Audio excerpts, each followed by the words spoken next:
మన దేశంలో 1897లోని పశ్చిమ బెంగాల్లోని డార్జిలింగ్ వద్ద విద్యుత్ ఉత్పత్తి ప్రారంభించడం జరిగింది.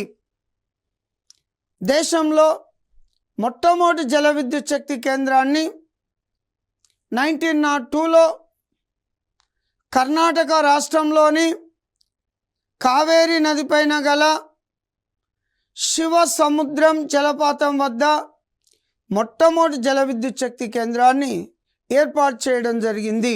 ఉమ్మడి ఆంధ్రప్రదేశ్లో మొట్టమొదటి జల విద్యుత్ శక్తి కేంద్రాన్ని మచ్కండ్ నదిపైన గల డూడుమా జలపాతం వద్ద ఏర్పాటు చేసినారు. ఇది విశాఖపట్నానికి సమీపంలో ఉంటుంది. ఈ విద్యుత్ కేంద్రాన్ని ఆంధ్రప్రదేశ్, ఒరిస్సా రాష్ట్రాలు సంయుక్తంగా ఏర్పాటు చేసుకోవడం జరిగింది.